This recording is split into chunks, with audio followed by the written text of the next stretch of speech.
So yan guys, mayroon natin teaser sa inyo na XR150. Yan. So may dinala sa atin XR150. Yung problema yung kanyang cam holder. Yung nalustrid mga kabuknoy. Ayan o. So ang gagawin natin mga kabuknoy, gagawin natin standard. Bali isliban natin yan gamit ang ating tornilyo na 3/8. Saka gagawin natin dalawa na yung gagawin natin dito mga kabuknoy na sleeve. Yung bali pinakalas muna natin kay bot yung cam holder. Yan. Yan i-share ko sa inyo mga kabuknoy yung balik standard. Sa may mga problema na ganito, Honda Supremo, XR150. So kahit anong mga motor mga kabuknoy, nagbabalik tayo standard sa mga nalustrid na tornilyo. Lalo sa mga engine. So pakalas ko muna mga kabuknoy yung cam holder.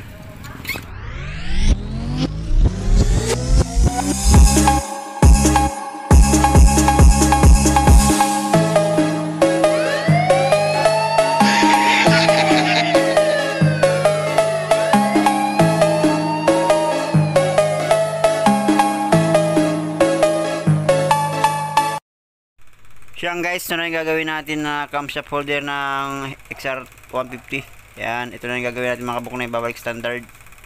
Yan, ito yung babalik standard natin. Bali dalawa nang gagawin natin dito. So gagamit lang tayo ng barina na 8mm saka yung tornilyo. So yan guys, ito bali gagamitin natin yung tornilyo na 3/8. Ito gagamitin natin pang sleeve dito sa nating cam holder. Saka ito yung natin yung pan thread para doon sa ating thread ng cam holder yung 6mm. So ito yung panlas natin na barina yung 316. So yung mga kabuknoy, bali butasan ko muna ng 8mm yung cam holder.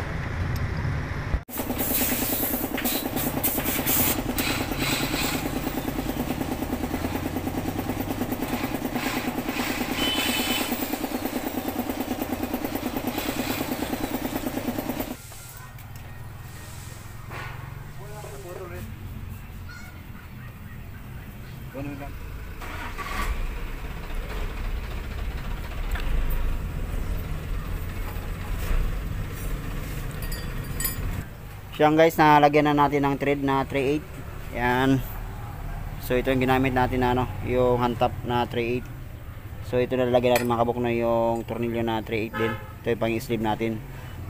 Yan. So higpitan natin mga kabuknoy.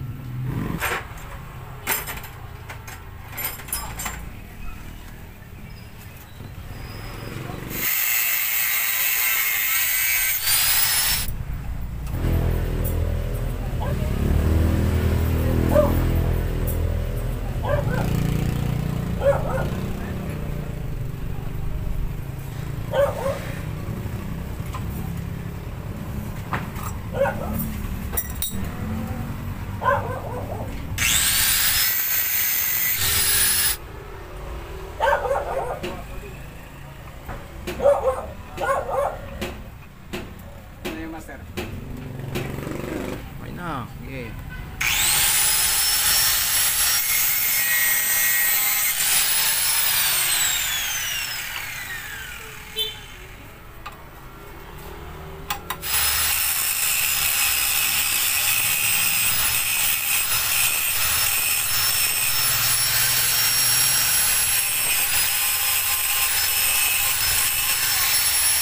Siya guys, na sleeve na natin. Ayan, nag-grind na natin. So ang gawin natin mga kabuknoy, para mas matibay yung sleeve natin, maglalagay tayo ng lock para hindi sumama yung sleeve natin dito sa ating nilagay ng sleeve sa may camshaft holder.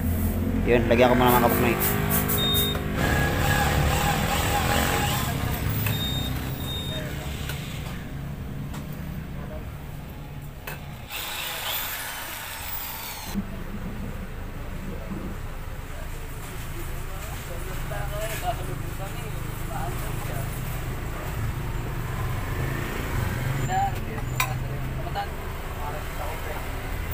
Siya guys, na lagyan natin ng butas para dun sa ating lock. So lalagyan natin ngayon ng 5mm na bolt. Yan, para hindi sumama yung sleeve natin once na magbaklas tayo ng tornilyo. Yan, once na tinanggal natin yung cover, hindi sasama yung sleeve natin dahil dun sa nilagyan natin na lock mga kabuknoy. Yun. Yan guys, saka natin puputulin yan.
So yung mga kabuknoy, balik nga load natin sa kanyang ano, sa kanyang motor.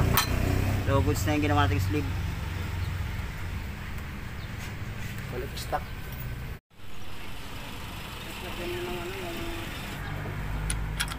Diyan yung higpitan ko yan, oh. Yan, ano bang posibilidad malustrate yan dyan? Wala. Ha? Wala, puro bakal to. Bakal to bakal, no?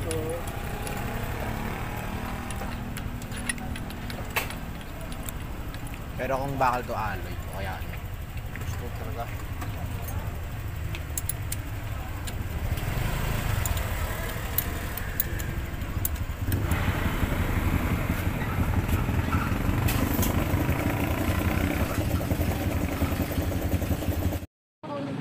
Tumbo ka, gilid ka na, saka yan sa Ayutol. na, nakakayutong ka. Tapat ng sandigan yan, unang ano yan, tapat ng sandigan. Buwa. Para makayutong ka dun sa gitna. Kasi kung hindi nakita sa gilid doon, malayo. Rem mo muna sir, rem. Rem dito.